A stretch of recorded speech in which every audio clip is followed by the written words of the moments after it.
profundo, cálido, narrativo, introspectivo, acento español, castellano, ritmo, inicio tocando fondo, lento, denso, con mucho silencio, sin aliento o triste, flashback, juguetón, más rápido, enérgico, arrogante.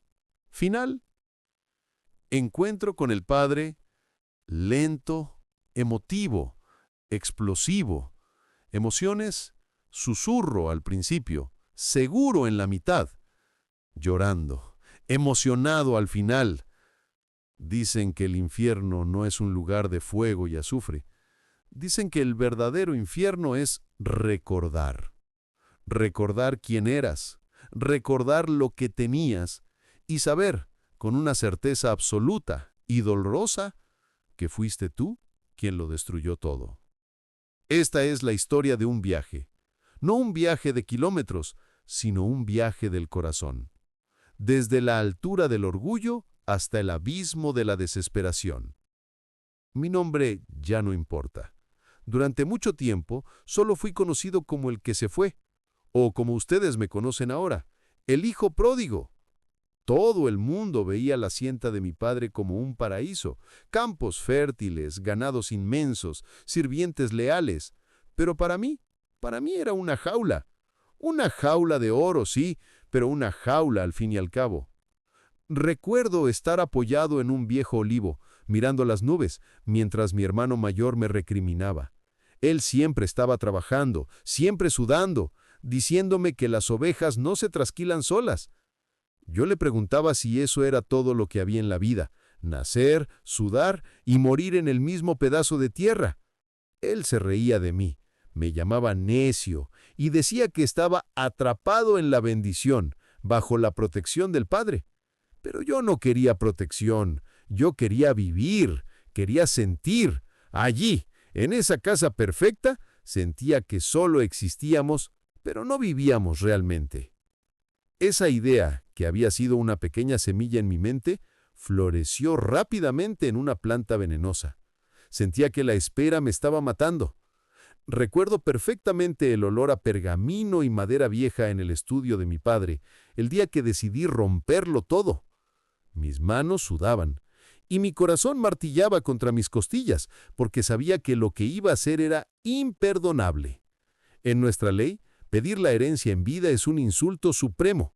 Es como declarar muerto a tu propio padre frente a sus ojos. Entré y me paré frente a él. No usé una espada ni un cuchillo. Usé palabras. Le dije con una frialdad que ahora me hiela la sangre. Padre, dame la parte de los bienes que me corresponde. He decidido que mi lugar no está aquí, y quiero mi futuro ahora. El silencio que siguió fue más fuerte que cualquier grito. Vi cómo la luz en sus ojos se apagaba, vi cómo sus hombros fuertes se hundían bajo un peso invisible. Yo esperaba ira, esperaba que me maldijera y me echara de su vista. Pero él simplemente se levantó.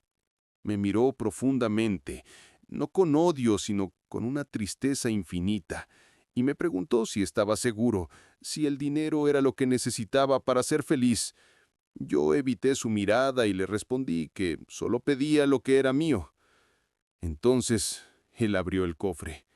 Sin decir una sola palabra de reproche, dividió su vida, su esfuerzo de años, y me lo entregó. Cuando me dio la bolsa de monedas, sus dedos rozaron los míos y sostuvo mi mano un segundo más de lo necesario, como si quisiera retenerme, pero luego me soltó. Él respetó mi libertad, incluso sabiendo que esa libertad sería mi perdición. No miré atrás cuando me fui. Llegué a lo que llamaban la provincia apartada. Para un chico de campo como yo, aquello era como aterrizar en otro planeta. Los colores eran más brillantes, las mujeres más hermosas, y el vino nunca dejaba de fluir. Me cambié el nombre, tiré mi túnica sencilla y me vestí con sedas púrpuras. Pronto me vi rodeado de gente. tenía un nuevo amigo llamado Lucius, quien siempre gritaba a los cuatro vientos que yo era el príncipe del este, el hombre con los bolsillos sin fondo. Yo reía a carcajadas, berracho de ego y de vino, lanzando bolsas de oro sobre las mesas de juego.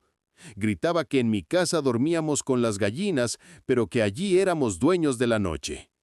Lucius me decía que yo era un dios entre los hombres y que mientras tuviera ese oro, la ciudad era mía. Eso era lo único que importaba, el oro.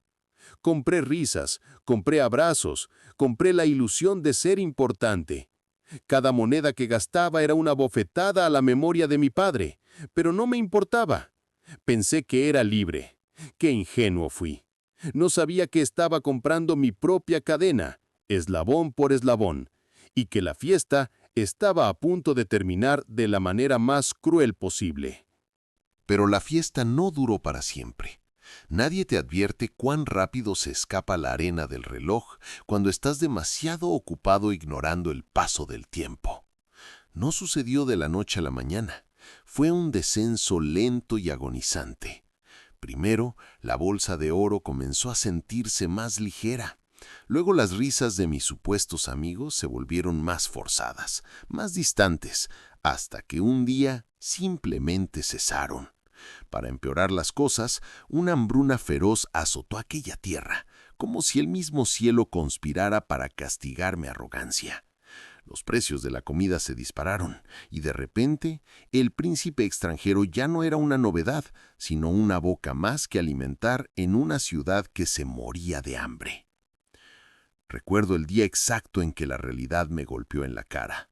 Fue cuando fui a buscar a Lucius, aquel que me llamaba hermano, mientras bebía mi vino. Toqué a su puerta no con la altivez de antes, sino con la mano temblorosa de la necesidad. Cuando me vio, no hubo abrazo, solo una mirada fría, calculadora, que me escaneó de arriba abajo buscando alguna joya que aún no hubiera vendido. Le pedí ayuda, le recordé las noches de derroche que yo había pagado. Él simplemente se rió, una risa seca y cruel, y me dijo que sin oro yo no era nadie. Me cerró la puerta en la cara, y con ese golpe de madera entendí que nunca tuve amigos, solo tuve clientes, y yo ya no tenía con qué pagarles. El hambre es un maestro cruel. Te quita la dignidad capa por capa.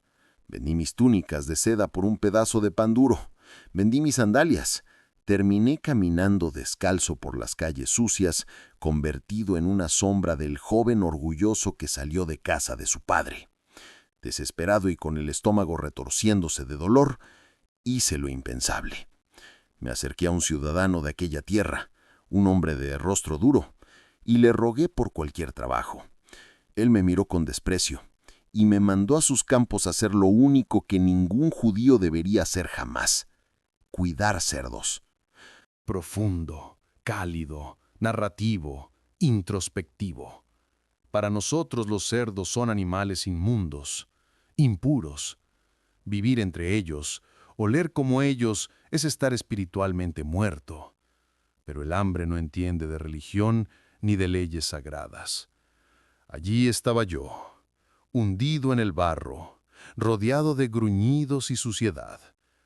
Miraba las algarrobas que comían los cerdos, esas vainas secas y duras, y sentía una envidia profunda. Deseaba llenarme el vientre con su comida, porque nadie, absolutamente nadie me daba nada. Me había convertido en menos que una bestia. La libertad que tanto busqué se había transformado en la esclavitud más humillante. Fue en ese momento de silencio absoluto, bajo el sol abrasador, cuando algo se rompió dentro de mí. No fue solo el hambre física, fue el hambre del alma. Dejé de mirar a los cerdos y miré hacia adentro. La imagen de mi hogar vino a mi mente no como una prisión, sino como lo que realmente era, un refugio. Pensé en los jornaleros de mi padre, hombres que no eran hijos, que no tenían mi sangre. Y sin embargo, en este mismo momento, ellos tienen abundancia de pan, tienen un techo, tienen dignidad. Y yo, su hijo, estoy aquí, pereciendo de hambre. muriendo lentamente en tierra extraña. Las lágrimas empezaron a correr por mi cara sucia, dejando surcos en la mugre. La arrogancia se había ido, lavada por el sufrimiento. Me di cuenta de que había pecado. No solo había roto las reglas, había roto el corazón de quien más me amaba. Había pecado contra el cielo y contra mi padre. En ese chiquero ensayé mis palabras, no como una negociación, sino como una rendición total. Me dije a mí mismo, me levantaré e iré a mi padre, y le diré, Padre, he pecado contra el cielo y contra ti. Ya no soy digno de ser llamado tu hijo, trátame como a uno de tus jornaleros. No esperaba recuperar mi lugar en la mesa, solo quería sobrevivir. Con esa pequeña chispa de esperanza, me levanté del barro, di la espalda a mi libertad y comencé el largo y doloroso camino de regreso a casa. El camino regreso fue una tortura, no solo para mis pies descalzos y sangrantes, sino para mi espíritu. Cada paso hacia casa aumentaba mi ansiedad. En mi mente ensayaba una y otra vez mi discurso de disculpa, aferrándome a esas palabras como si fueran mi único escudo contra el rechazo que creía merecer.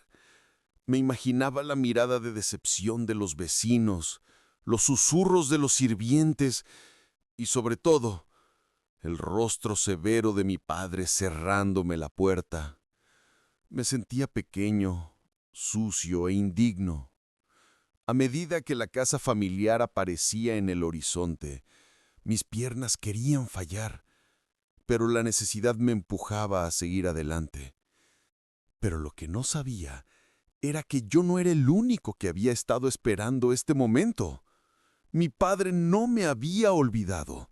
Día tras día, él había estado saliendo al camino, mirando hacia el horizonte, esperando contra toda esperanza ver mi silueta regresar. Y entonces, cuando aún estaba lejos, una figura pequeña y corvada en la distancia, él me vio. No vio a un mendigo, vio a su hijo. En ese instante sucedió algo extraordinario, algo que desafiaba todas las normas de nuestra cultura. Un anciano noble no corre. Es considerado una falta de dignidad, pero mi padre, movido por una misericordia profunda y visceral, se recogió la túnica y corrió. Corrió hacia mí con todas sus fuerzas, ignorando mi apariencia, ignorando mi olor, ignorando mi vergüenza. Yo me quedé paralizado, incapaz de moverme. Antes de que pudiera arrodillarme, él ya estaba ahí. Se echó sobre mi cuello y me besó, cubriendo mi suciedad con sus lágrimas. Intenté recitar mi discurso ensayado, balbuceando entre sollozos, Padre, he pecado contra el cielo y contra ti, y ya no soy digno de ser llamado tu hijo. Pero él ni siquiera me dejó terminar la parte de hazme como uno de tus jornaleros. Para él, nunca dejé de ser su hijo. Profundo, cálido, narrativo, introspectivo. En lugar de castigo, recibí gracia.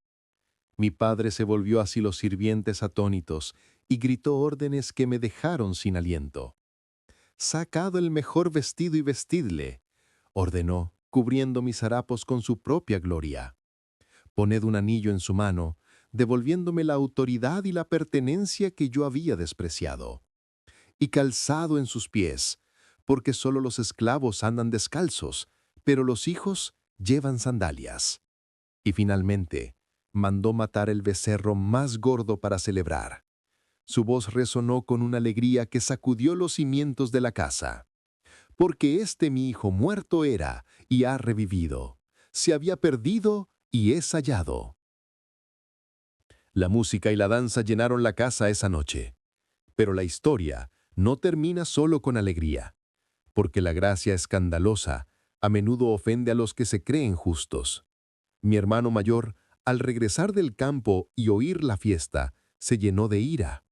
Él, que nunca se había ido, que siempre había obedecido, no podía entender cómo el padre podía celebrar a alguien que había desperdiciado su vida con rameras. Se negó a entrar. Y una vez más, vemos el corazón del padre. Salió también a buscar a su hijo mayor, rogándole que entrara, recordándole que todo lo suyo siempre había sido de él, pero que era necesario hacer fiesta porque su hermano había vuelto a la vida. Al final, esta historia nos deja con una pregunta silenciosa resonando en el aire. No importa si eres el hijo pródigo que se fue lejos y rompió todas las reglas, o si eres el hermano mayor que se quedó en casa pero con el corazón lleno de juicio y amargura.